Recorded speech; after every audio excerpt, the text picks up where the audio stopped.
Hello students, I welcome you once again to this channel Prabhavi competition. अब मैं सबका स्वागत करता हूं दोस्तों, और आशा और उम्मीद करता हूं कि आप सभी बहुत अच्छे होंगे और आपकी तैयारी भी बहुत अच्छे से चल रही होगी। दोस्तों, जैसा कि आप स्क्रीन पे देख सकते हैं, एडुटेरिया का करंट अफेयर हम लोग कवर कर रहे हैं। इसका पार्ट वाइज मैं कवर करा रहा हूँ एंड बहुत जल्दी इसका मास्टर वीडियो भी आ जाएगा।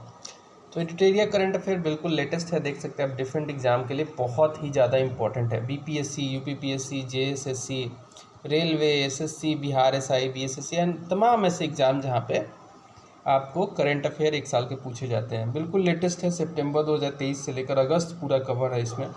2024 तक का इसमें मटेरियल पूरा अगस्त का कवर है। तो इससे लेटेस्ट इस कैटेगरी में अभी बुक नहीं है।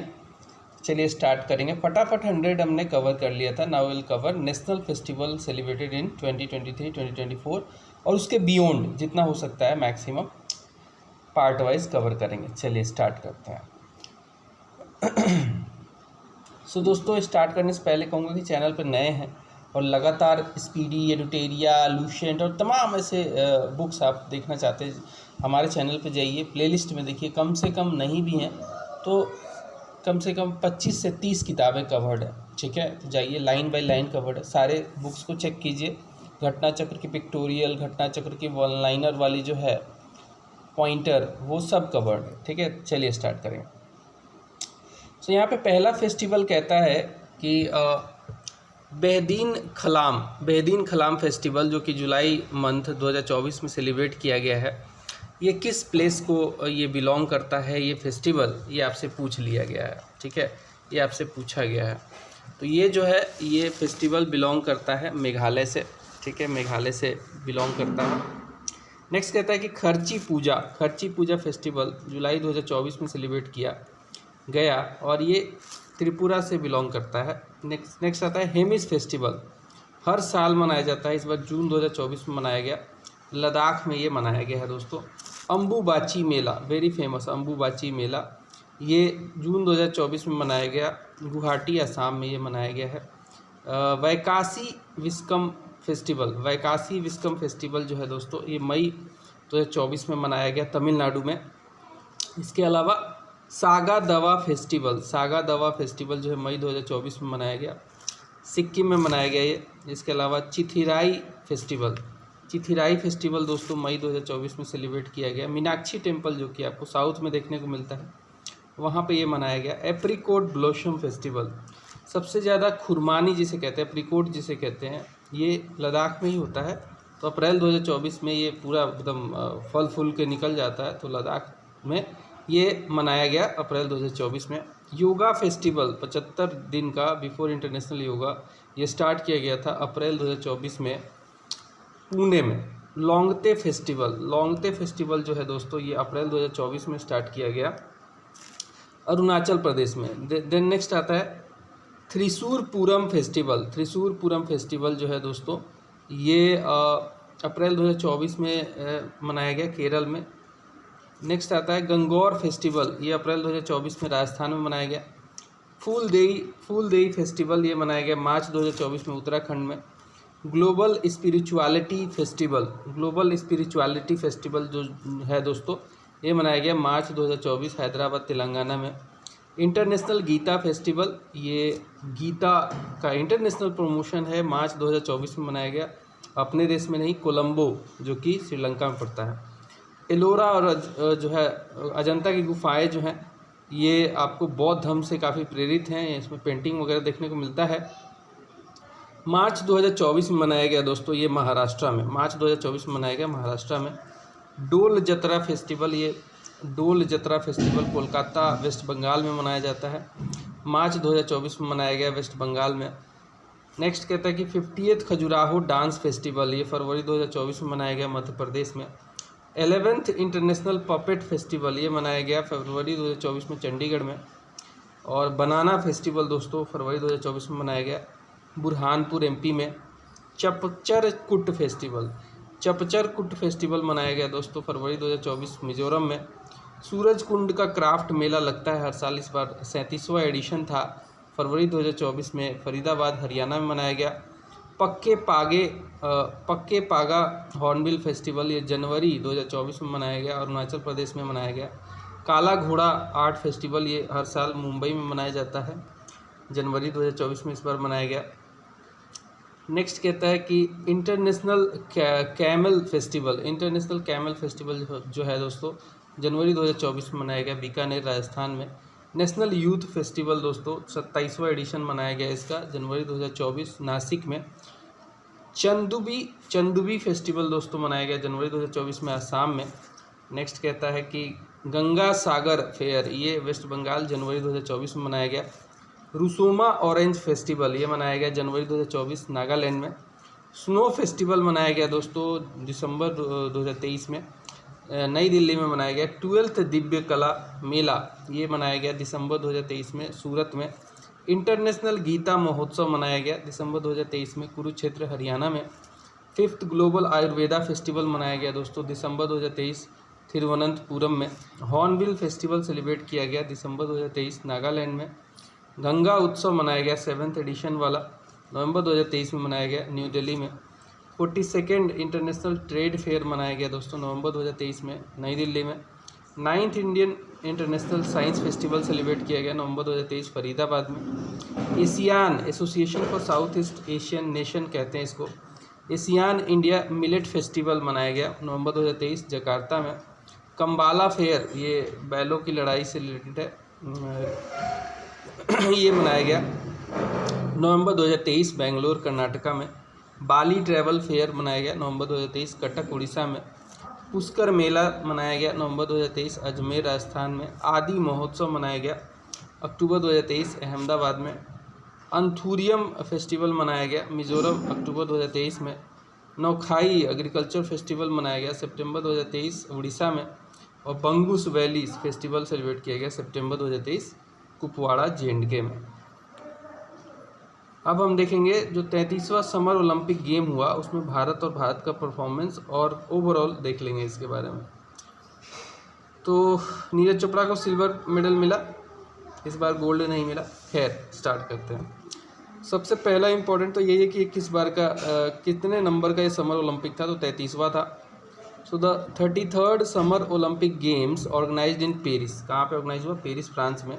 कब से कब के बीच में?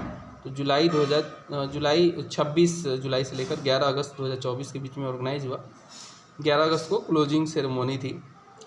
इसमें जो है नए गेम स्टार्ट हुए हैं जैसे कि हैंडबॉल, फुटबॉल और रग्बी, ये 24 जुलाई को स्टार्ट हो गए थे। ठीक है, हैंडबॉल, फुटबॉल और रग्बी ऐड किए गए हैं। पेरिस जो है become the second city to host 3 summer Olympic, ये एक बार 1900 सन में, एक बार 1924 में और इस बार जो है 2024 में। लंदन भी 3 बार होस्ट कर चुका है, 1908, 1948 और 2012।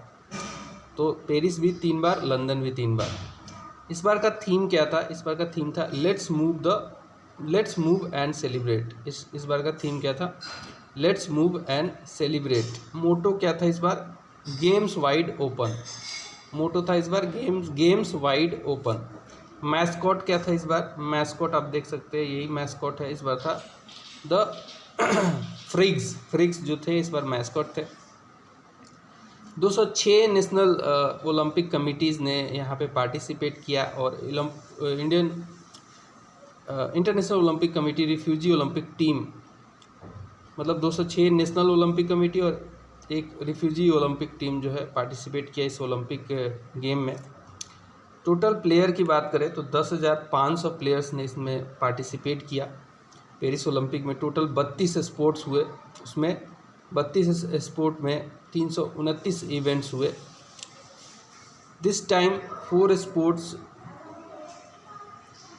डेब्यूट हुआ जैसे कि break dance, sport climbing, skateboarding, surfing, ये इंक्लूड हुए। इन विच ब्रेक डांस जो है it made its debut in the Olympics. Next देखते हैं।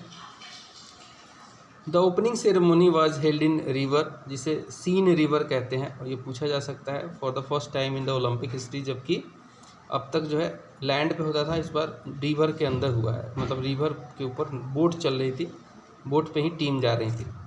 President of international Olympic committee कौन है? तो थॉमस बच जो हैं ये प्रेसिडेंट हैं इंटरनेशनल ओलंपिक कमेटी के। अच्छा, ओलंपिक जो वर्ल्ड रिकॉर्ड हुआ, वो वर्ल्ड रिकॉर्ड ओलंपिक में जो इस बार बना है वो देख लेंगे एक बार। बॉबी फिंके ने सेट किया एक नया world record in the men's 1500 metre freestyle swimming में।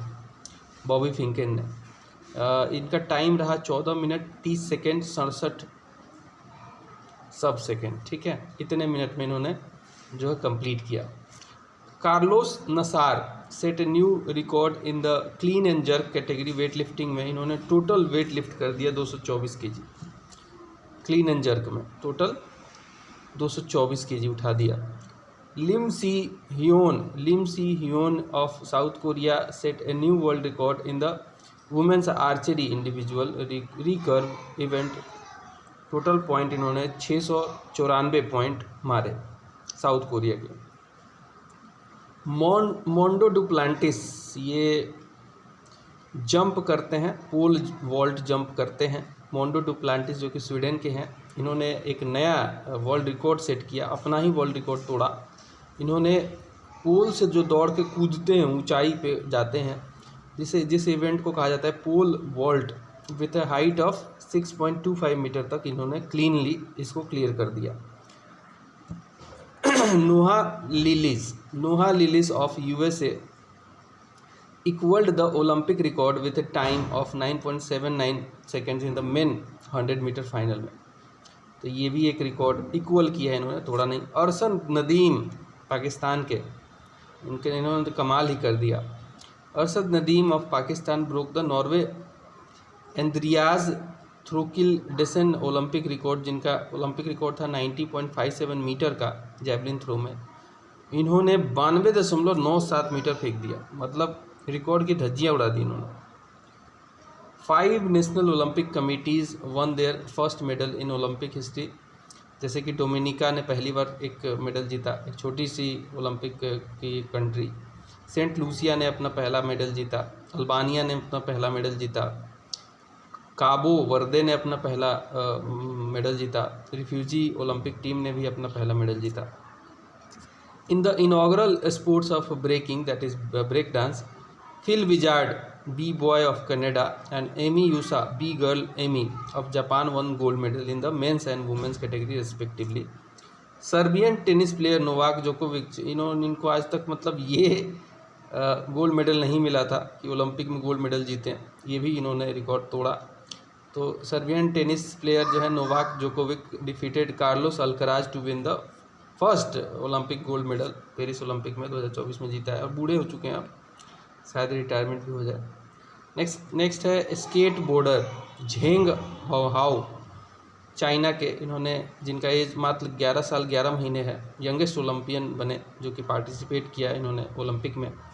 जुआन एंटोनियो जिमेनेज पोबो 65 साल के ओल्ड, ये स्पेन के ओल्डेस्ट ओलंपियन बने जिन्होंने पार्टिसिपेट किया। ठीक है, इक्वेस्ट्रियन में। तो सबसे छोटा जो देख सकते 11 साल 11 महीना, सबसे बड़ा 65 साल। अब भारत का परफॉर्मेंस देख लेंगे ओलंपिक में कैसा रहा। भारत का जो ओपनिंग सेरेमनी हुआ, फ्लैग बियर, वहाँ पे पीवी सिंधु, एस शटलर और शरद कमल जो कि हमारे टेनिस के खिलाड़ी हैं, टेबल टेनिस के। फ्लैग बियरर जो कि क्लोजिंग सेरेमनी में बने वो मनु भाकर, जिन्होंने ज़बरदस्त परफॉर्मेंस देके 2 मेडल जीता था। और पीआर श्रीजेश, जिन्होंने रिटायरमेंट घोषित कर दिया है हॉकी टीम के, कह सकते हैं गोलकीपर हैं ये। इंडिया का रैंक जो था 84वां रहा, अच्छा रैंक नहीं कह सकते on the call seat of for opening ceremony, and 85th रहा क्लोजिंग सेरेमनी में, कॉल वाले में है। ठीक, ओवरऑल रैंकिंग की बात नहीं कर रहे हैं, मतलब जब टीम घुसती है तो 84वां था, क्लोजिंग में 85वां। Abhinav Bindra was torch bearer for India in Paris Olympic 2024 relay. ही also received the prestigious Olympic order award from the IOC। Before this Indian prime minister Indira Gandhi had received this award. तो ये भी एक इम्पॉर्टेंट है। Gagan Narang appointed India's chief de mission, Gagan Narang को chief de mission बनाया गया था।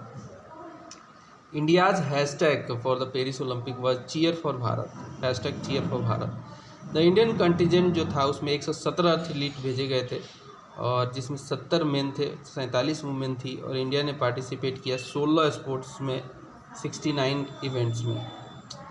ठीक है, नेक्स्ट आता है लिस्ट ऑफ इंडियन मेडल जो कि हमने जीता। नीरज चोपड़ा जो कि हरियाणा के निवासी हैं, मेंस जेवलिन थ्रो में उम्मीद तो गोल्ड की थी बट सिल्वर से सेटिस्फाई हैं। मनु भाकर हरियाणा की वुमेंस 10 मीटर एयर पिस्टल के इंडिविजुअल कैटेगरी में ब्रॉन्ज मेडल दिलाया इन्होंने। और ज्वाइंटली मनु भाकर और सरबजीत सिंह टीम इवेंट में, मिक्स टीम इवेंट में 10 मीटर वाले एयर पिस्टल में अगेन ब्रॉन्ज मेडल मिला।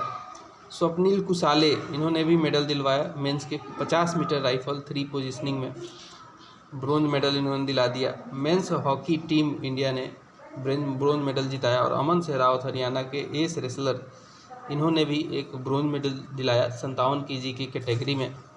एक अच्छा इनका जो है एफर्ट देखने को मिला हमें। Manu Bhaker won the first medal for India 2024 में ओलंपिक में ब्रॉन्ज मेडल पहला जीता इन्होंने। और she become the first Indian to win a medal in Olympic shooting, also become the first Indian to win 2 medal in the same edition of the Olympic. ये पहली बार इतिहास हुआ है कि एक ही कोई बंदा या बंदी ने फर्स्ट इंडियन बना है जो कि 2 मेडल जीत गया है। ठीक है, शूटिंग में तो खाता खोला इन्होंने। Player who have one 2 medals in India's Olympic history Sushil Kumar, but एक ही ओलंपिक में नहीं, अलग अलग में। नीरज चोपड़ा ने भी अलग अलग में, पीवी सिंधु ने भी अलग अलग में, और मनु भाकर 4th इंडियन बन गई है 2 मेडल जीतने वाली, बट एक ही में पहली बनी है, एक ही ओलंपिक में 2 मेडल जीतने वाली पहली बन गई हैं। नेक्स्ट कहता है कि Aman Sehrawat become India's youngest Olympic medallist. बहुत कम उम्र में इन्होंने मेडल दिला दिया भारत को। Neeraj Chopra won the silver medal in the men's javelin throw event at Paris Olympic with the best throw 89.45 metre फेंका इन्होंने सेकेंड अटेम्प्ट में। विनेश फोगाट मेडल से चूक गई, गोल्ड मेडल मिल सकता था यहाँ पे। Vinesh Phogat in the 50 kg category she was disqualified for being 100 gram overweight before her historic final. She had earlier defeated world champion Yui Susaki को हराया क्वार्टर फाइनल में। The Indian side appeal to court of arbitration for sports for medal but it was rejected. Vinesh Phogat also announce retirement from the wrestling, अब नहीं लड़ेंगी अब ये। The hockey team led by Harmanpreet Singh one the 13th medal in the history of Olympic hockey. ठीक है, 13th medal जीता है हमारे हॉकी टीम ने। कौन लीड कर रहे हैं, कप्तान कौन है? तो हरमनप्रीत साहब हैं। The men's history team has won 8 gold medal, 1 silver medal, 4 bronze medal in the Olympic history so far. और लगातार 2 हमने जो है ब्रॉन्ज मेडल जीत लिया है। The Indian team lost to Germany in the semifinal but defeated Spain in the bronze medal match. Reliance Foundation founder Nita Ambani was elected as the member of IOC from India as well as inaugurated India House in Paris, जो कि वहाँ पे बहुत लोग celebrate कर रहे थे। Sports brand Puma India जो है, स्पोर्ट्स ब्रांड जो पूमा इंडिया है, partnered with the Indian Olympic association for official footwear of Indian contingent, जो जूता प्रोवाइड करने का कह सकते हैं काम इन्होंने किया है पूमा ने। Adani group was main sponsor for the Indian team at Paris Olympic 2024 में, मेन स्पॉन्सर यही थे। Indian tennis player Rohan Bopanna and hockey goalkeeper PR सिजेस अनाउंस देयर रिटायरमेंट। बोपन्ना साहब भी काफ़ी एज्ड हो चुके हैं और PR सिजेस साहब भी एज्ड हो चुके हैं, काफ़ी समय से खेल रहे थे, बट इनसे उम्मीद थी कि और खेलें। काफ़ी बहुत बड़े नाम है गोलकीपिंग में, इंटरनेशनल हॉकी में। Serving Indian army officer lieutenant colonel Kobilan Sai Ashok has become the youngest Olympic referee in boxing from India at Paris Olympic 2024। ये सर्विंग इंडियन आर्मी के ऑफिसर हैं, लेफ्टिनेंट कर्नल हैं Kabilan Sai Ashok. Jyothi Yarraji will be the first Indian female athlete to participate in 100-meter hurdles at the Olympic. Indian sprinter Avinash Sable 11वें नंबर पे finish किया इन्होंने 3000 metre के स्टीपल चेज में 11वें नंबर पे। India has so far won a total of 41 medals in Olympic history. इस बार हमने 6 जीता, which includes 10 gold 10 silver and 21 bronze हमने जीता है। 10 गोल्ड 10 सिल्वर और 21 ब्रोंज हमने जीता है। पेरिस ओलंपिक का मेडल जो टेबल है उसमें टॉप पे अमेरिका है, 40 गोल्ड है, ठीक है, 44 सिल्वर है, 42 ब्रोंज है, 126 टोटल मेडल है। हालांकि गोल्ड मेडल में नेक टू नेक रहा चाइना के साथ। चाइना ने भी 40 गोल्ड जीते, एक गोल्ड जीत जाता तो टॉप पे हो जाता चाइना। 27 सिल्वर जीते चाइना ने, 24 ब्रोंज जीते और टोटल जो है 91 मेडल रहा। जापान थर्ड पोजीशन पे 45 मेडल के साथ, ऑस्ट्रेलिया जो है 18वें चौथे नंबर पे 18 गोल्ड मेडल के साथ, फ्रांस जो था 16 गोल्ड मेडल के साथ 5वें नंबर पे, पाकिस्तान हमसे ऊपर 1 गोल्ड मेडल इसके लिए काफ़ी रहा हमसे टॉप पे आने के लिए। भारत जो है एक यहाँ पे गोल्ड आ जाता तो शायद हम लोग बहुत ऊपर चले जाते, बट 71 नंबर पे हमने जो है फिनिश किया है। तो ये 2 नंबर इम्पॉर्टेंट है, बहुत इम्पॉर्टेंट है। और ये वाला America, Dominica and Pakistan won gold each, but due to alphabetical arrangement Dominica जो है 61st पोजीशन पे रखा गया, जबकि पाकिस्तान को जो है 62nd पोजीशन पे रखा गया।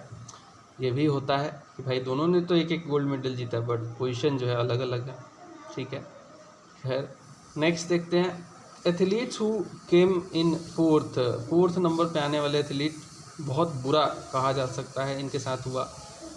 अर्जुन बबूता थोड़े से चूक गए, 10 मीटर के मेन एयर राइफल फाइनल में पहुंचे थे, लेकिन चौथे पोजीशन पे फिनिश किया इन्होंने। मनु भाकर ने अगेन 25 मीटर की इवेंट पिस्टल में, ये तो एक समय तो टॉप पे भी चल रही थी, लेकिन लास्ट में सड़क के फिर ये नीचे आ गई बेचारी चौथे पे। मीराबाई चानू ने भी जो है चौथे पे फिनिश किया। टोटल वेट इन्होंने 199 kg लिफ्ट किया। अंकिता भकत और धीरज बुम्मा देवरा, ये दोनों ने भी ये दोनों बेचारे यूएस टीम के साथ ब्रोंज मेडल मैच में हार गए।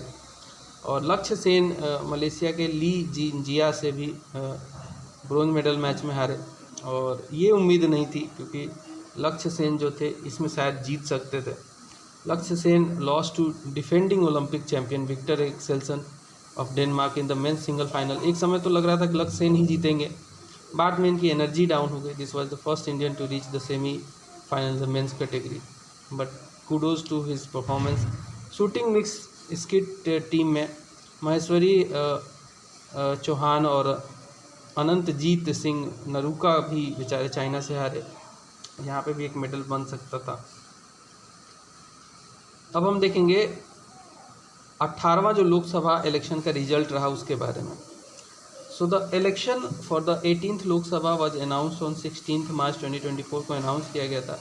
With this the model code of conduct उसी समय फोर्स में आ गया था, जिसमें आपको एज ए राजनीतिक पार्टी आपको बहुत सारी चीज़ें अवॉइड करनी होती हैं मॉडल कोड ऑफ कंडक्ट के तहत। The election for the 18th Lok Sabha was held in 7 phases, 7 phases में हुआ। 19 अप्रैल से लेकर 1 जून तक ये फेज चला एंड रिजल्ट फाइनली जो है 4 जून को जो है अनाउंस कर दिया गया। किसी पार्टी को क्लियर कट मेजोरिटी नहीं मिली, बट कोलिशन के हिसाब से जैसे, बट बीजेपी को जो है यहाँ पे बीजेपी ने अपना सरकार बनाया, एनडीए ने कह सकते हैं, एनडीए के साथ मिलके किसी भी एक पार्टी को क्लियर कट मेजोरिटी नहीं मिली। क्लियर कट मेजोरिटी मिलती तो शायद अच्छा रहता। खैर यहाँ पे नंबर ऑफ़ सीट्स देख सकते हैं, बीजेपी को मिला टोटल 240 सीट और वोटों का शेयर जो था 36.56% रहा। इंडियन नेशनल कांग्रेस ने अपना जो है अपना अच्छा परफॉर्मेंस दिया इस बार, पिछली बार से तो बहुत अच्छा है, बट फिर भी इतना अच्छा नहीं है। 99 सीट मिला 21.19% वोट के साथ। समाजवादी पार्टी थर्ड बड़ी पार्टी रही, 37 सीटें जीती इन्होंने, 4.58% इनको वोट मिला। ऑल इंडिया तृणमूल कांग्रेस ने 29 सीटें जीते, 4.37% वोट से रहा। डीएमके द्रविड़ मुनेत्रम कजागम जो है 22 सीटों के साथ 1.82% वोट शेयर इनको मिला। टीडीपी तेलुगु देशम पार्टी को 16 सीटें और जदयू को 12 सीटें मिली। ठीक है, तो टोटल वोटर टर्नआउट हुआ 65.79%, एक्सक्लूडिंग पोस्टल बैलेट। जो पोस्ट से भेजा उनको हटा दो तो फिर भी टोटल वोटर का टर्नआउट इतना अच्छा नहीं है, बट ठीक है, 65.79% रहा। लक्षद्वीप में सबसे ज़्यादा वोटिंग का टर्नआउट रहा, 84% लोगों ने वहाँ पे वोटिंग करी। उसके बाद असम में 81% का वोटर का टर्नआउट रहा। लोएस्ट वोटर का टर्नआउट रहा बिहार में, 56.19% ही लोग वोट कर पाए। जम्मू कश्मीर में 56.58% ही वोटिंग हुई।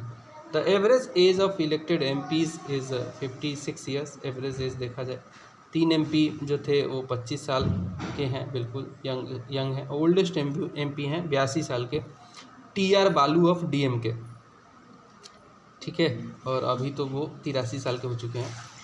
ए total of 74 women MP have been declared victorious, जो कि एक अच्छा नंबर कह सकते हैं, बट फिर भी पिछले इलेक्शन से 4 कम ही हुआ है इस बार, तो अभी भी वुमेन्स की संख्या कम ही है।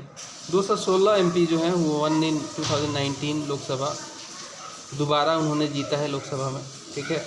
216 MP ऐसे हैं जो कि दोबारा चुने गए हैं। 46% ऑफ MP जो हैं 18वीं लोकसभा के, they have criminal cases. 46 MP ऐसे हैं जिनके अगेंस्ट में क्रिमिनल केसेस रजिस्टर्ड हैं, ठीक है, रजिस्टर्ड हैं। And this Lok Sabha has 7 independent MPs, 44 मुस्लिम है इसमें, 3 बुद्धिस्ट MP हैं, ठीक है। This Lok Sabha has 7 independent MP। Independent MP ऐसे होते हैं जो कि जिनको किसी भी पार्टी से टिकट नहीं मिलती, खुद ही अकेले ही दम पे लड़ते हैं। 24 मुस्लिम MP इस बार चुने गए हैं और 3 जो है बुद्धिस्ट MP भी चुने गए हैं। During the counting of votes of 18th Lok Sabha election, 3 new records were registered in the Indian political history by Indore Lok Sabha seat. BJP candidate जो है Shankar Lalwani got the highest number of votes, 12,26,000 vote मिला, 26,751। Shankar Lalwani defeated his rival Sanjay Solanki of BSP by highest margin, 11 lakh वोटों से ज़्यादा margin से हारा है। NOTA got the maximum number of votes, 2,18,674 for Indore Lok Sabha. ये तीनों रिकॉर्ड इंदौर लोकसभा के लिए है। This is the highest number of votes NOTA has received in any Lok Sabha and Vidhan Sabha election till date. जो 2019 में नोटा था, it got the highest number in the votes Gopalganj district से। गोपालगंज एक बहुत प्यारा कह सकते सिटी है बिहार का। 51,660 नोटा के वोट मिले थे, अब तो उसका भी रिकॉर्ड टूट गया। BJP candidate Mukesh Dalal won the election unopposed from Surat, कोई खड़ा ही नहीं हुआ इनके अगेंस्ट में। Shri Narendra Modi has become the second person after Pandit Jawaharlal Nehru to take oath as the prime minister for the 3rd consecutive time. 3 बार ये PM बन गए, जो जवाहरलाल नेहरू के जैसे बिल्कुल। अब हम देखेंगे बजट 2024-25, इसके बारे में देखेंगे। बजट 2024-25 जो कि निर्मला सीतारमन मैम ने 23 जुलाई 2024 को प्रेजेंट किया है। So the union budget 2024-25 was presented by finance minister Nirmala Sitharaman in the parliament on 23 July 2024। This is the first budget of Modi government 3.0, ठीक है, मोदी के तीसरे टर्म का पहला बजट है। इसमें जो है फोकस किया गया 4 कास्ट पे बजट में। वो है एक पुअर, दूसरा है यूथ, तीसरा है वुमेन और चौथा है फार्मर। इन चारों लोगों पे काफ़ी फोकस किया गया है, यूथ, पुअर, वुमेन और farmer. The theme of the budget is employment, skill, MSME and middle class. इस बार के बजट का थीम क्या था? Employment, skills, MSME and middle class इस बार का थीम था। नेक्स्ट कहता है कि the GDP for the budget financial year 2024-2025 regular has been estimated at कितना है ये टोटल? इकाई दहेज, सैकड़ा, हज़ार, 10,000, लाख, 10 लाख, 32 लाख, एक मिनट, इकाई दहेज, सैकड़ा, हज़ार, 10,000, लाख, 10 लाख, करोड़, 3,26,36,912 करोड़ का बजट जो है बताया गया, which is 10.5% more than the financial year 2023-2024। Total budget का जो साइज़ था वो 48.21 लाख करोड़ का था, ठीक है। एस्टिमेटेड टोटल रिसिप्ट जिसमें था 48,20,512 करोड़ का था, और रेवेन्यू रिसिप्ट जिसमें 31,29,200 करोड़ का था। कैपिटल रिसिप्ट इसमें 16,000, दोनों को जोड़ के ही ये टोटल एस्टिमेटेड रिसिप्ट बनता है। कैपिटल रिसिप्ट था 16,91,312 करोड़।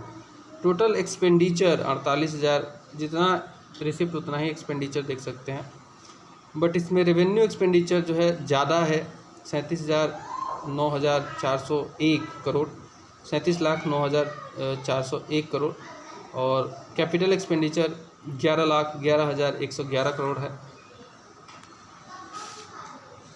वेरियस डिफिसिट देखेंगे, एक बार सवाल पूछा जाएगा इसमें, पक्का पूछा जाएगा, कोई डाउट ही नहीं है, ठीक है। तो फिस्कल डिफिसिट जो है रिवाइज्ड एस्टीमेट के हिसाब से 5.6% ऑफ द GDP रहा है, और बजट एस्टीमेट जो है 2024-25 के लिए 4.9% का रखा गया है। रेवेन्यू डिफिसिट जो है रिवाइज्ड एस्टीमेट के हिसाब से 2.6% ऑफ द GDP रखा गया था। हुआ है। और बजट एस्टिमेट है 1.8% of the GDP for the year 2024-2025। Effective revenue deficit जो है वो 1.6% ऑफ द जीडीपी है, और जो बजट एस्टिमेट है वो 0.6% ऑफ द जीडीपी है। प्राइमरी डिफिसिट जो है 2% हो चुका है जीडीपी का। और यही बात करें budget estimate for the year 2024-2025, ये है 1.4% ऑफ द जीडीपी। नोट में यहाँ देख सकते हैं, the government has set a target to bring down the physical deficit to 4.5% of the GDP by the year 2025-2026। The physical deficit in the financial year 2024-2025 has been estimated at rupees 16,13,312 crore. It means this time that the government will have to borrow a loan of 16.13 lakh crore। ठीक है। Top 4 item जिस पे खर्चा सबसे ज़्यादा होगा, कहाँ से मनी आ रहा है, कहाँ से मनी जाएगा, मनी कम्स फ्रॉम, कहाँ मनी आ रहा है बजट में सबसे ज़्यादा, कहाँ जा रहा है। तो सबसे ज़्यादा जो बजट में पैसा आ रहा है मनी कम्स फ्रॉम में बोरोइंग एंड अदर लाइबिलिटीज़, हम सबसे ज़्यादा लोन से पैसा इकट्ठा करते हैं। तो सबसे ज़्यादा जहाँ पैसा जा रहा है वो है जो कि स्टेट का शेयर है टैक्सेस एंड ड्यूटीज़ में, जो पैसा देती है स्टेट्स को सेंट्रल गवर्नमेंट शेयर के तौर पे उनके, वहाँ पे 21% जा रहा है। उसके बाद हमारे पास सबसे ज़्यादा पैसा आता है इनकम टैक्स से 19%, और फिर जो हमने लोन लिया है उस पर तो पैसा देना पड़ेगा ना भाई, इतना सारा लोन लिया है तो सबसे ज़्यादा।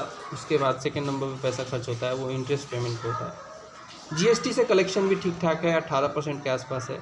और जो खर्च में देखेंगे तो सेंट्रल सेक्टर के प्लान पे भारत सरकार 16% पैसा खर्च कर देती है। This does not include capital expenditure on defence and economic assistance. Corporate tax से 17% पैसा भारत जुटा पाता है, और फाइनेंस कमीशन और अदर ट्रांसफ़र के हिसाब से 9% पैसा भारत दे देता है। अब हम देखेंगे बजट स्पीच सेक्शन ए। ठीक है, बजट स्पीच सेक्शन ए को देखेंगे। So this budget envisages sustained efforts on the following 9 priorities. 9 priority रखी गई हैं, इस पे सस्टेन्ड एफर्ट की बात की जा रही है। तो 9 जो बजट प्रायोरिटी हैं वो डेवलप्ड इंडिया की, उनको देख लेंगे। पहली प्रायोरिटी है productivity and resilience in agriculture. दूसरी प्रायोरिटी है मैन्युफैक्चरिंग एंड सर्विसेज। तीसरी प्रायोरिटी है हमारी इंफ्रास्ट्रक्चर। चौथी प्रायोरिटी है हमारी एम्प्लॉयमेंट एंड स्किलिंग। ठीक है। पांचवी प्रायोरिटी है अर्बन डेवलपमेंट। छठी है इनोवेशन रिसर्च एंड डेवलपमेंट। सातवीं है inclusive human resource development and social justice. छठी है एनर्जी, को तो छोड़ा ही नहीं जा सकता, energy security. New generation reform हमारी 9वीं है, जो कि एक नई प्रायोरिटी है। प्रायोरिटी नंबर 1 की बात करें, productivity and resilience in agriculture sector, तो इसके बारे में देख लेंगे कितना पैसा एलोकेट किया जा रहा है इस प्रायोरिटी सेक्टर पे। सो इस पे जो है 1.52 लाख करोड़ पे पैसे एग्रीकल्चर और एलाइड सेक्टर के ऊपर एलोकेट किए जा रहे हैं। एंड 109 नए high yielding and climate resilient variety of 32 agricultural and horticulture crops will be released for farmers. मतलब 109 HYV सीड जो होता है HYV हाई यील्डिंग वेराइटी, जिसमें मॉडिफाई करके उसके प्रोडक्टिविटी को बढ़ाया जाता है जेनेटिक चेंज करके, क्लाइमेट रेजिलिएंट भी होते हैं। 32 एग्रीकल्चरल एंड हॉर्टिकल्चर क्रॉप भी इंट्रोड्यूस किए जाएंगे। 1 crore farmers across the country will be linked to natural farming in the next 2 years, supported by certification and branding system. This will be implemented through scientific institute and willing gram panchayats. 10,000 जो है need based bio input resource centres will be established for natural farming. 10,000 जो है need based bio input resource centres will be established for the natural farming. A strategy will be formulated to achieve self-sufficiency for oilseed like mustard, groundnut, sesame, soybean और sunflower. एक strategy formulate की जा रही है ताकि achieve की जा सके self sufficiency for oil seed like mustard, groundnut, sesame, soybean and sunflower. Large scale की वेजिटेबल प्रोडक्शन क्लस्टर डेवलप की जाएंगी। मेजर कंजम्पशन सेंटर्स खोले जाएंगे। Digital public infrastructure DPI, digital public infrastructure in agriculture will be implemented in collaboration with the states with the aim of covering farmers and their land in 3 years. जिसमें digital kharif crop survey will be conducted in 400 district, जिसमें DPI का use करके ये सर्वे किया जाएगा। Land detail जो है 6 crore farmers का will be recorded in registry and people support based Kisan credit card will be issued in 5 states. Financing facility will be provided through NABARD, national bank for agriculture and rural development होता है for shrimp farming. Shrimp farming बहुत एक आजकल profitable business बन गया है, processing and export के मामले में काफ़ी ज़्यादा इसका डिमांड है झींगा फार्मिंग में। Government will bring national cooperative policy for systematic, orderly and all round development of cooperative sector, जो कि अगेन इंपॉर्टेंट है। दूसरी प्रायोरिटी जो है दोस्तों वो है employment and skill training. The government will implement the following 3 schemes for employment linked incentives. वो क्या क्या है देख लेते हैं। प्रधानमंत्री का ये पैकेज है। पहला है स्कीम जो है स्कीम ए, जिसे कहा जा रहा है first time job seeker. So to provide 1 month wage to all persons newly entering the workforce in all formal sectors, it will be provided in 3 installment and will be up to rupees 15,000. Those whose salary is less than rupees 1 lakh per month, ये दिया जाएगा। 1 crore employees will be benefited every year and duration जो होगा इस scheme का वो 2 साल का होगा। दूसरा है employment creation in manufacturing sector. Both the employee and employer, employee होता है जो कि नौकरी देता है, एम्प्लॉय जो कि नौकरी एम्प्लॉय जो होता है नौकरी लेता है और एम्प्लॉयर जो है नौकरी देता है। They will be given incentive directly in relation to their contribution to EPFO, employee provident fund organisation कहते हैं, in the first 4 years of employment on the specific scale. जो एम्प्लॉयर होगा इट हैज़ टू अपॉइंट 50 और 25% of the baseline whichever is lower. तीसरा जो scheme है वो है help to employers. The government will pay ₹3,000 per month to the employer for his EPFO contribution, जो कि एम्प्लॉय के लिए करता है, for every additional employee for 2 years। The employee in the is joining EPFO for the first time and his salary is less than 1 lakh, तभी उसको ये फ़ायदा मिलेगा। To increase the participation of women in the workforce, क्या किया जाएगा, establish किया जाएगा वुमेन हॉस्टल्स एंड क्रेचेज, जहाँ पे वो अपने बच्चों को फीड करा सकती हैं विथ इंडस्ट्रियल सपोर्ट, ताकि उनके नंबर को बढ़ाया जा सके। वुमेन हॉस्टल्स होंगे, क्रेचेस फैसिलिटी होगी। Organisation of women centric skill training programme develop किए जाएंगे, जहाँ पे वुमेन स्पेसिफिक, जैसे कि वुमेन ज़्यादा सिलाई कताई बुनाई में काम करती हैं, तो उस तरीके की स्किल उनकी डेवलप करने के लिए ऑर्गेनाइज किए जाएंगे women centric skill training programme. Increasing market access of women self help group enterprises. Next कहता है स्किल डेवलपमेंट कैसे होगा। तो स्किल डेवलपमेंट के लिए under the prime ministers package training will be provided for skill development of 20 lakh youth, 20 lakh youth को 5 साल के अंदर ट्रेंड किया जाएगा। अपग्रेडेशन होंगी 1000 इंडस्ट्रियल ITI जो हैं इंडस्ट्रियल ट्रेनिंग इंस्टीट्यूट, जहाँ पे इलेक्ट्रीशियन, ट्रेड्समैन, इस तरीके के बहुत सारे इलेक्ट्रीशियन, इलेक्ट्रिकल ट्रेड्स सामान जो है बनाए जाते हैं, 5 साल के अंदर ऐसे डेवलप किए जाएंगे, अपग्रेडेशन किए जाएंगे। मॉडल स्किल लोन स्कीम लाया जाएगा, जो कि प्रोवाइड करेगा 7.5 लाख तक लोन मिलेगा स्किल डेवलपमेंट के लिए। फाइनेंशियल सपोर्ट दिए जाएंगे for the loans up to 10 lakh for higher education in domestic institution. It will be given to 1 lakh students every year at an annual interest rate of minimum 3%, जो कि बहुत कम है, मतलब इतना ही मिले 3% पे आपको लोन मिल जाएगा, क्या चाहिए आपको। प्रायोरिटी नंबर 3 जो है, जिसे inclusive human resource development and social justice के अंदर रखा गया है, इसके तहत इंफ्रास्ट्रक्चर डेवलपमेंट किया जाएगा बिहार में विथ मिशन पूर्वोदय। ठीक है, मिशन पूर्वोदय इसका नाम रखा गया है, इंपॉर्टेंट है 3rd नंबर प्रायोरिटी।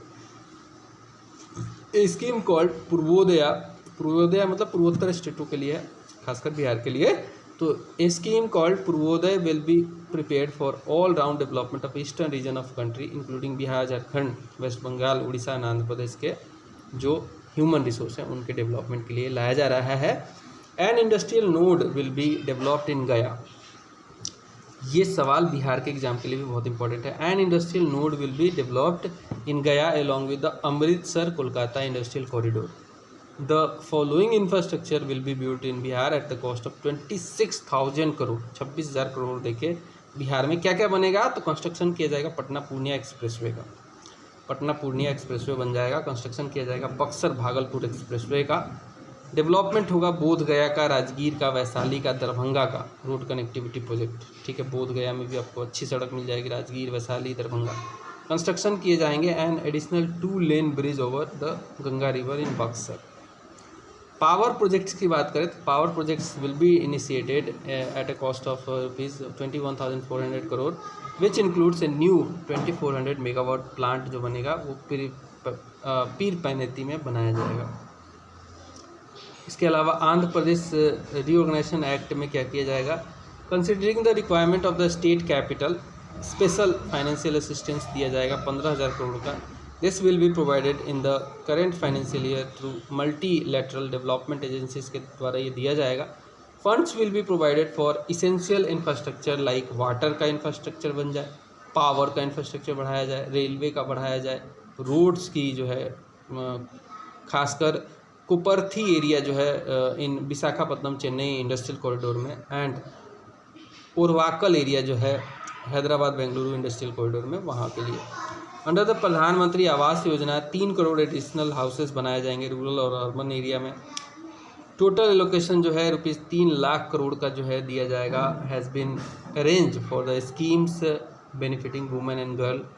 प्रधानमंत्री जनजातीय उन्नत ग्राम अभियान के तहत प्रधानमंत्री जनजातीय उन्नत ग्राम अभियान will be launch for social economical development of tribal family in tribal dominated villages जो हैं वहाँ पे एंड एस्पायरेटिंग जो डिस्ट्रिक्ट्स हैं। It will benefit 5 crore tribal people from 63,000 villages, जो कि एक बड़ा नंबर है। 100 ब्रांचेस खोले जाएंगे इंडिया पोस्ट पेमेंट बैंक के। This will be open in the north eastern region, ताकि एक कहते हैं ना कि फाइनेंशियल इंक्लूजन का काम हो सके।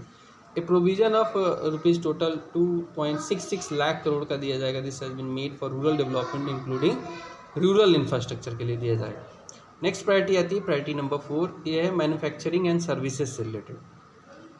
तो इसमें जो है क्रेडिट गारंटी स्कीम लाया गया है फॉर MSME सेक्टर मैन्युफैक्चरिंग के लिए।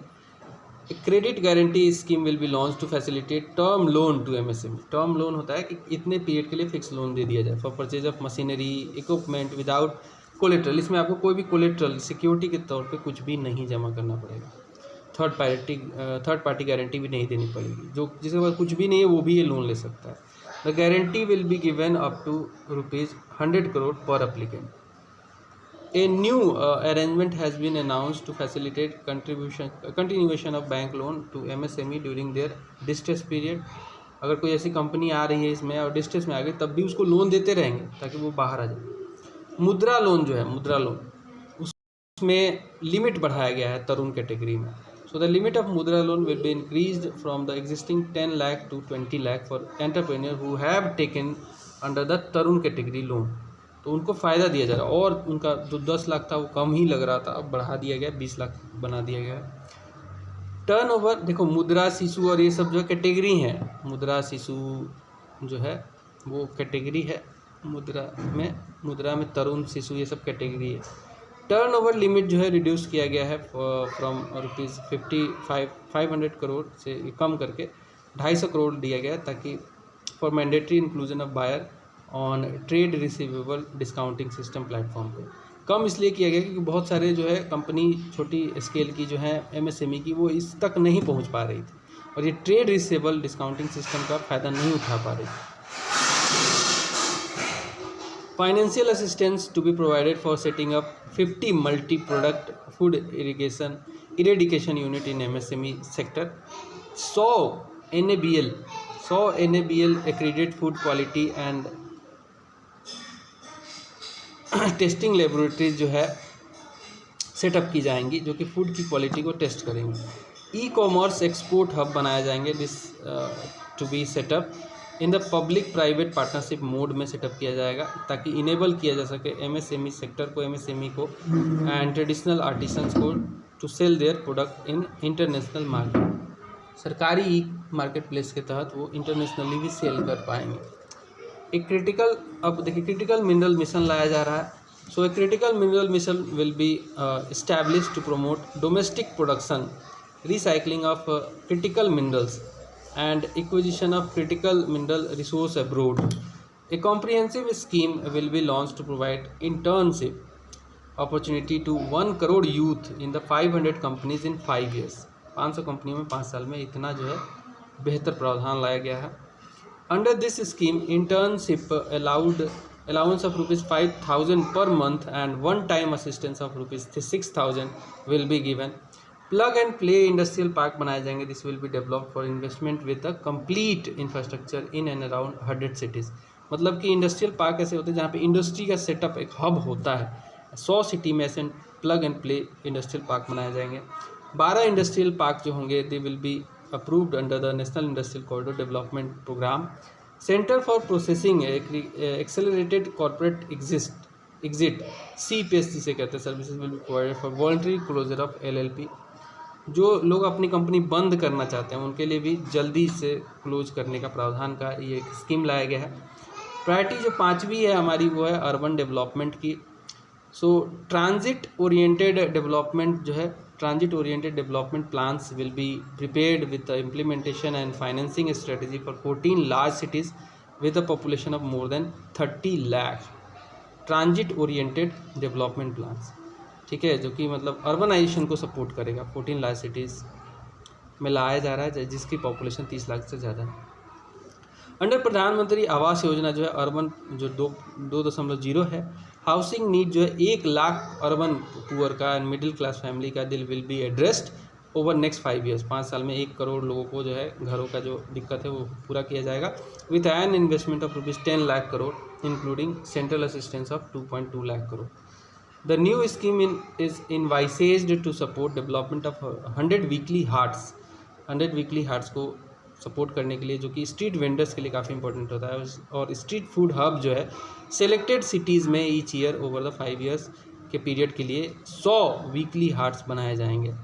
Water supply, sewage treatment, solid waste management and financially viable projects will be promoted for 100 large cities, ठीक है। प्रायोरिटी नंबर 6 जो आता है वो एनर्जी सिक्योरिटी से रिलेटेड है। In line with the announcement made in the interim budget, PM Surya Ghar Muft Bijli Yojana जो है this has been launched to enable the installation of roof top solar plants to enable 1 crore household to get free bijli, free electricity up to 300 unit per month. इतना free electricity आपको मिलेगा। A policy to promote pumped storage project for electrical storage will be given. The government will partner with private sector, सरकार partner करेगी private sector के साथ for setting up Bharat small reactors, research and development of Bharat small modular reactors and research and development of new technology for nuclear energy. Private sector के साथ nuclear energy बहुत important है, उसमें कम पैसा लगा के ज़्यादा न्यूक्लियर एनर्जी जनरेट किया जा सकता है। A joint venture between NTPC and भेल, नेशनल थर्मल पावर कॉरपोरेशन जो है और भेल भारत हेवी अर्थ लिमिटेड जो है is propose to set up 800 megawatt commercial plant using advanced ultra super critical thermal power plant technology के लिए लाया जा रहा है। A road map will be prepared to move hard to abate industries from energy efficiency targets to emission targets. Appropriate regulations will be framed for transition of these industries from the present platform, perform, achieve and trade mode to Indian carbon market mode. Next आता है infrastructure. Infrastructure again बहुत important है। So a provision of ₹11,111 crore जो कि 3.4% होता है GDP का, this has been made by central government in the capital expenditure for investment in infrastructure. इतना सारा पैसा जो है लग रहा है जो कि 3.4% है हमारे GDP का, इंफ्रास्ट्रक्चर पर लगाया जा रहा है। लेकिन अभी भी और ज़रूरत है। इंफ्रास्ट्रक्चर बहुत इंपॉर्टेंट है, चाहे वो लॉजिस्टिक का इंफ्रास्ट्रक्चर हो, रोड का इंफ्रास्ट्रक्चर हो, कैसा भी इंफ्रास्ट्रक्चर हो। Provision of interest free long term loan दिए जाएंगे इंफ्रास्ट्रक्चर वाली कंपनियों को 1.5 लाख करोड़ का this year to assist states in their resource allocation. Phase 4 जो है प्रधानमंत्री ग्राम सड़क योजना का, this will be launched to provide all weather road connectivity 25,000 rural inhabitations के लिए दिया जाएगा। फाइनेंशियल जो असिस्टेंस है ₹11,500 करोड़ का, this will be provided for project like Kosi Mechi inter state link जो है and other schemes in Bihar के लिए दिया जाएगा। Government will provide assistance to Assam, Himachal Pradesh, Uttarakhand और सिक्किम को ये दिया जाएगा फॉर फूड, लैंडस्लाइड और अदर रिलेटेड प्रोजेक्ट्स के लिए दिया जाएगा। अब टूरिज्म में इंफ्रास्ट्रक्चर के लिए Vishnupad temple corridor, Mahabodhi temple corridor, ये सब डेवलप किए जाएंगे एक्सटेंसिवली ताकि वहाँ पे टूरिज़्म का फुटफॉल बढ़े। Nalanda will be developed as a tourist centre along with the ancient temple of 20th Tirthankara Munisuvrata. ये सवाल पूछा जाएगा कि 20वां तीर्थंकर कौन थे। Munisuvrata 7 hot spring and revival of Nalanda university की जाएगी। तो 20वें तीर्थंकरा मुनीश्वरता। असिस्टेंस दिया जाएगा, this will be provided for development of temples, monuments, crafts, wild life sanctuaries, natural landscape and ancient bridges जो हैं उड़ीसा के, उसको डेवलप करने के लिए। 8वीं प्रायोरिटी हमारी आती है innovation, research and development. So innovation, research and development में भी काफ़ी खर्चा किया जा रहा है। अनुसंधान नेशनल रिसर्च फंड जो है ये लॉन्च किया गया है to fund basic research and prototype development के लिए। अनुसंधान नेशनल रिसर्च फंड जो है डेवलप किया जा रहा है, लॉन्च किया जा रहा है to fund basic research and prototype development के लिए किया जा रहा है। बेसिक रिसर्च और प्रोटोटाइप डेवलपमेंट के लिए किया जा रहा है, ठीक है। एक फाइनेंशियल पुल जो है बनाया जा रहा है 1 लाख करोड़ का। This will be establish to promote private sector driven research and innovation at commercial scale पे, ठीक है। इसके अलावा जो है with a continued focus on growing the space economy by 5 times, space economy को 5 गुना बढ़ाने के लिए इन द नेक्स्ट 10 ईयर्स एक वेंचर कैपिटल फंड जो है 1000 करोड़ का सेटअप किया जाएगा। आखिरी जो हमारी प्रायोरिटी है वो 9th प्रायोरिटी है नेक्स्ट जनरेशन रिफॉर्म्स की। रूरल लैंड रिलेटेड वर्क्स जो है this will include the following points, ठीक है। रूरल जो लैंड रिलेटेड वर्क्स हैं वो किए जा रहे हैं। इसमें issuance of unique land parcel identification number दिया जाएगा। Issuance of unique land parcel identification number, और जिसे हम भू आधार कहेंगे, फॉर ऑल लैंड प्लॉट्स दिए जाएंगे। डिजिटाइजेशन किया जाएगा कैडेस्ट्रल मैप्स का, कैडेस्ट्रल जो मैप है उसको डिजिटाइज किया जाएगा। Survey map subdivision as per current ownership दिए जाएंगे। इस्टेब्लिशमेंट ऑफ लैंड रजिस्ट्री की जाएगी and linking to the farmer registry की जाएगी। अर्बन लैंड रिलेटेड वर्क किए जाएंगे। अर्बन लैंड रिलेटेड वर्क्स क्या होंगे? लैंड रिकॉर्ड्स जो होंगे अर्बन एरिया में this will be digitise with the GIS mapping. E Shram portal जो है this will be linked with the portals for one stop solution of workers. NPS Vatsalya जो है, NPS Vatsalya scheme this will be launch for contribution by parents and guardians for their minor children. Jan Vishwas bill जो है 2.0 this will be introduced soon to promote ease of doing business. Next आता है budget speech का part B. Budget speech का जो part B है वो देख लेंगे, ठीक है। बजट स्पीच का पार्ट बी देख लेते हैं।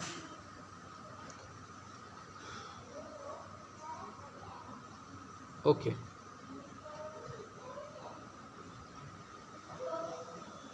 तो इसमें सबसे पहले आता है इनडायरेक्ट टैक्सेस। तो निर्मला सीतारमन मैम ने इनडायरेक्ट टैक्सेस के ऊपर क्या कहा? The following proposals have been made for sector specific custom duties के लिए लाया जा रहा है। ड्रग एंड मेडिकल डिवाइसेस के लिए 3 कैंसर ड्रग जिसका नाम है ट्रांसटुजुमैब, डाइरुजेस्टिकन और ओसीमरटिनिब एंड दुर्बालुमैब फुली एग्जेम्प्टेड किए जाएंगे, कस्टम ड्यूटी इस पर नहीं लगाया जाएगा। मोबाइल फ़ोन से रिलेटेड और पार्ट जो है उनके मोबाइल के बेसिक कस्टम ड्यूटी लगाई जाएंगी उन पे, मोबाइल फ़ोन पे, mobile printed circuit board assembly पे और मोबाइल चार्जर पे, उसको रिड्यूस करके 15% किया गया है, तो और इसमें प्रमोशन हो। क्रिटिकल मिनरल जो है 25 क्रिटिकल मिनरल फुल्ली एग्जेम्प्टेड किए जाएंगे कस्टम ड्यूटी से। एंड BCD जो है BCD जो है to be reduce to 2 critical minerals. Precious metals के ऊपर जो है custom duty on gold and silver reduce की जा रही हैं 6% और प्लेटिनम के ऊपर 6.4% रहेगा। अदर मेटल्स के ऊपर बात करें तो बेसिक कस्टम ड्यूटी जो है आयरन, निकल और ब्लिस्टर कॉपर रिमूव कर दिए गए हैं। बेसिक कस्टम ड्यूटी जो है आयरन स्क्रैप और निकल कैथोड रिमूव कर दिए गए हैं। 2.5% of the concessional basic custom duty जो है दी जा रही हैं कॉपर स्क्रैप के ऊपर। इलेक्ट्रॉनिक्स में बात करें तो बेसिक कस्टम ड्यूटी जो है on oxygen free copper for manufacture of resistors removed subject to the certain condition. Chemical and pharmaceutical की बात करें तो बेसिक कस्टम ड्यूटी जो है ऑन अमोनियम नाइट्रेट इंक्रीज कर दिया गया, 7.5% से बढ़ाकर 10% कर दिया गया। प्लास्टिक्स पे बात करें तो बेसिक कस्टम ड्यूटी जो है पीवीसी पे फ्लेक्स बैनर्स इंक्रीज कर दिया गया है, क्योंकि ये जो है आपको इन्वायरमेंटली काफ़ी पोल्यूट भी कर रहा था, तो 10% से 25% कर दिया गया। टेलीकॉम इक्विपमेंट के ऊपर बात करें तो बीसीडी ऑन पीसीबीए जो है of specified telecom equipment propose to be increase from 10 to 15%। Trade facilitation में देखेंगे तो in order to boost the domestic aviation and boat and watercraft MRO industry, it is proposed to extend the time period for exports of items exported for repairs from 6 months to 1 साल तक कर दिया गया है। It is proposed to extend the time limit for re-import of warranty items for repairs from 3 years to 5 years किया गया है। Solar energy की बात करें तो कैपिटल गुड्स जो हैं, कैपिटल गुड्स यूज टू जो किए जाते हैं मैन्युफैक्चरिंग करने में सोलर सेल्स में एंड पैनल्स में, उसको कस्टम ड्यूटी से बाहर कर दिया गया है। मेरीन प्रोडक्ट्स जो हैं, मेरीन प्रोडक्ट्स के ऊपर जो है it is propose to reduce BCD to 5% on certain brood stock polychaete worms shrimp and fish feed पे कम किया गया है। It is also propose to exempt from custom duty various raw materials use in manufacture of shrimp and fish feed. तो इसको promote कर रही है भारत जो है, मतलब श्रिम्प की खेती को और फिश की फार्मिंग को। डायरेक्ट टैक्सेस की बात करें तो एक comprehensive review of income tax act जो है 1961 वाला, उसको अनाउंस किया गया है। सिंप्लीफिकेशन किया गया है टीडीएस में। 5% जो है tax deducted at source rate on various payment to be reduce to 2% TDS rate. Proposal to abolish 20% of TDS rate on repurchase of unit by mutual fund और यूटीआई। एंड इसके अलावा बात करें proposal to reduce TDS rate on e commerce operators from 1% से घटा के 0.1% किया जाएगा, जो कि बहुत अच्छी खबर है।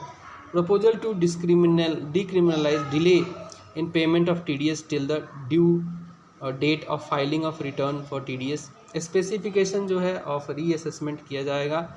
ए fresh assessment can be opened after 3 to 5 years from the end of assessment year only if the income exempted from tax is rupees 50 lakh or more। Next है simplification and rationalisation of capital gains किया गया है। Short term जो gains है in respect of certain financial assets this will be tax at 20%। तो ये कहीं ना कहीं जो आप देख सकते हैं कितना ज़्यादा टैक्स लिया जाएगा, सर्टेन फाइनेंशियल एसेट्स पे लिया जाता है। ये लॉन्ग टर्म जो गेन है वो पहले 10% हुआ करता था, अभी जो है ये बढ़ा के 12.5% कर दिया गया है। कैपिटल गेन एग्जेम्पशन जो है limit on assets propose to be raised to ₹1.25 lakh per annum. And listed asset जो है they held for more than 1 year will be classified as long term, while unlisted financial asset जो है and all financial non financial assets they will have to be held for at least 2 years to be classified as long term. अब हम देखेंगे litigation and appeals के बारे में। सो विवाद से विश्वास स्कीम जो है, जो कि टैक्स इनकम टैक्स डिस्प्यूट को सॉल्व करने के लिए लाई गई थी एंड 2024 में प्रपोज की गई है for resolution of certain income tax dispute pending in appeals. Monetary limits for filing appeals जो है related to direct taxes, excise duty and service taxes in tax tribunals, high courts and supreme court proposed to be raised to 60 lakh, 2 crore and 5 crore respectively। Employment and investment की बात करेंगे तो to encourage the startup ecosystem it was propose to abolish angel tax को हटाया जा रहा है for all categories of investors. It was propose to reduce the corporate tax rate on foreign companies 40 से घटाकर 35% किया जा रहा है, ताकि इन्वेस्टमेंट बढ़ाएं वो लोग अपना इधर। ब्रॉडनिंग किया जा रहा है टैक्स बेस का। सिक्योरिटी ट्रांजैक्शन टैक्स जो है STT जिसे कहते हैं, जो कि फ्यूचर और ऑप्शन पे लगाया जाता है, this is propose to be increase from 0.02% से बढ़ा के 0.1% किया जा रहा है, सीधा 5 गुना बढ़ाया जा रहा है इसको। Proceeds received on purchase of shares by acquirer will be taxed, ये भी एक नेगेटिव न्यूज़ है। Equalisation levy of 2% has been withdrawn. Social security benefit की बात करें तो it is propose to increase the employees contribution to NPS from 10% से अभी 14% कर दिया गया है ऑफ द एम्प्लॉय सैलरी। अब एम्प्लॉयर जो है ज़्यादा पैसे जमा कराएगा ईपीएफओ में। It is propose to make non disclosure of movable assets up to ₹20 lakh non punitive होगा। चेंजेस किए जा रहे हैं in personal income tax under the new tax regime. Personal जो है proposal to increase standard deduction जो है वो 50,000 से बढ़ा के 75,000 की जाएगी। Proposal to increase deduction on family pension वो 15,000 से 25,000 का छूट अब दिया जाएगा। रिवाइज्ड टैक्स जो स्ट्रक्चर है वो देख लेते हैं न्यू टैक्स रिजाइन का।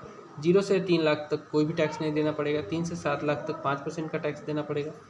7 से 10 लाख तक के बीच में 10% का जो है टैक्स मिलने लगेगा। 10 से 12 लाख सैलरी है तो 15% टैक्स देना पड़ेगा। 12 से 15 लाख है तो 20% और 15 लाख से ऊपर है तो सीधा का सीधा 30% पैसा आपको टैक्स पे दे देना पड़ेगा। Under the new tax design salaried जो एम्प्लॉयज़ हैं they will get tax benefit of up to ₹17,000 in income tax. Expenditure on various schemes देख लेते हैं बजट के ऊपर।